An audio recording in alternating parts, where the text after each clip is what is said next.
তো অবশেষে আমাদের ফেরার পালা। তোমরা দেখতেই পাচ্ছ আমরা বাসে উঠে পড়েছি। আর রাস্তাটা তো জাস্ট মাখন। যাওয়ার সময় একটু জার্নি হয়ে গেছে, আর ফেরার সময় যেহেতু নো এন্ট্রি থাকে তো তাই জন্য অন্য রাস্তা দিয়ে আমাদের নিয়ে আসছিল। দেখো, ফেরার জার্নিটা আমাদের খুব স্মুথ ছিল, কিন্তু স্মুথ থাকলো না। কেন বলো তো? যখন আমরা বর্ধমানে এসে পৌঁছাই তখন বাস খারাপ হয়ে যায়, লাক্সারি আমাদের মাথায় উঠে গেল। তারপরে বাস সারানো হলো। প্রায় আমরা 2:30টার সময় এসে বর্ধমানে পৌঁছে গেছিলাম। 2:30 থেকে ভোর 4টে, 4:30, 5টা পর্যন্ত আমাদের ওয়েট করতে হয়েছে, কেন কোনো মেকানিক ওখানে পাওয়া যায়নি বলে। তো তারপর 6:30, 7টা নাগাদ, 7টা বাজে তখন বাস আমাদের ঠিক হলো।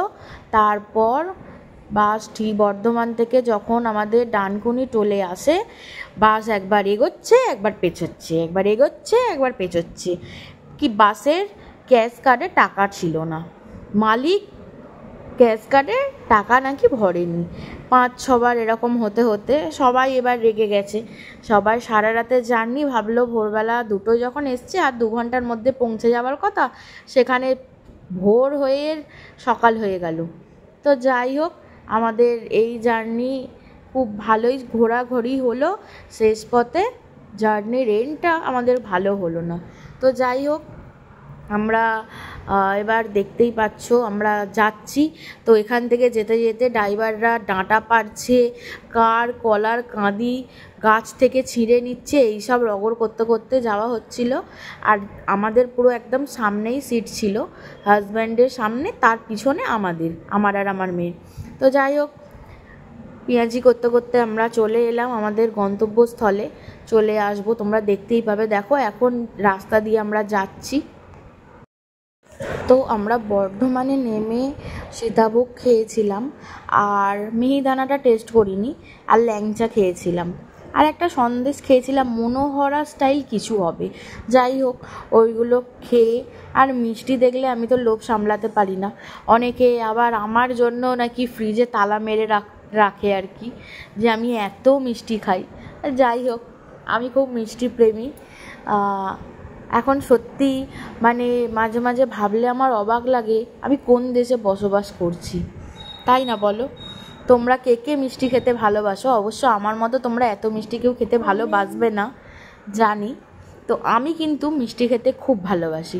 যাই হোক, রাস্তাটা দেখতে পাচ্ছ? রাস্তাটা দেখো, পুরো স্মুথ যাচ্ছি আমরা। আর সত্যি কথা, মানে এই রাস্তাটা দিয়ে যেতে যেতে কত কিছু ভাবছিলাম। এই অন্য রাস্তা দিয়ে এলাম, আবার এই রাস্তাটা দিয়ে যাচ্ছি, তো এই রাস্তাটায় বলছিল নাকি ডাকাত ফাকাত পড়ে।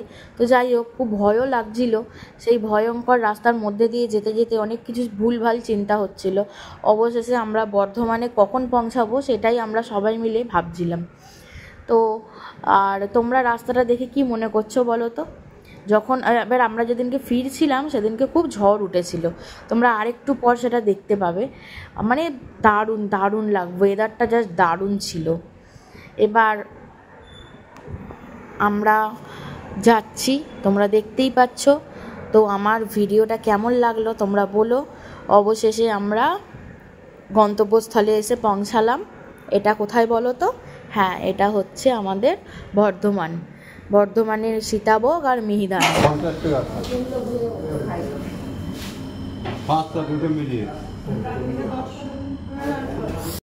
তো ল্যাংচাও এনেছিলাম, সেটা আর ফটো তোলা হয়নি। আর এটা অল্প করে এনেছিলাম, ল্যাংচাটা বেশি এনেছিলাম কেন, যেহেতু আমি মিষ্টি প্রেমী। যাই হোক, আমার এই ফটোগুলো তোমাদের কেমন লাগলো বলো। এই ফটোগুলো আমরা তুলেছিলাম লাস্টের দিনে। এটা হচ্ছে আমাদের মেসেঞ্জারের ফটো, পাহাড়ের বুকে একটা ছোট্ট বাড়ি, বাংলো টাইপের, সেটাই তুলেছিলাম। আর এখানে আমরা মা মেয়ে দুজনে পোজ দিয়েছিলাম। আর এটা হলো আইসল্যান্ডের ঝর্ণা। আজকের মতো আমার ভিডিওটা এখানেই শেষ করলাম। চলো, তোমরা সবাই ভালো থেকো, টাটা বাই।